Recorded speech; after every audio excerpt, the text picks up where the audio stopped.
Welcome to Devasena అభిరుచులు. ఈరోజు మనం తేగలను ఉడకబెట్టుకుంటున్నామండి.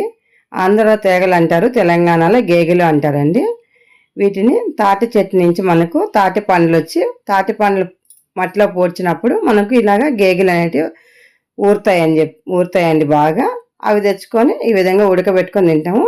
వీటిని శుభ్రంగా కడుక్కోవాలండి. ఇవి చాలా మట్టి ఉంటుంది, ఎందుకంటే మట్టిలో నుంచి వచ్చేటివి కాబట్టి మట్టి బాగా ఉంటుంది.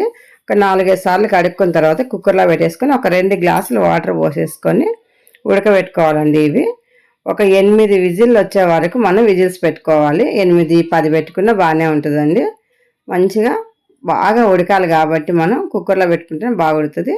మామూలుగా ఊర్లలో అయితే ఇవి పొయ్యిలో పెట్టి కాల్చుకుంటారండి.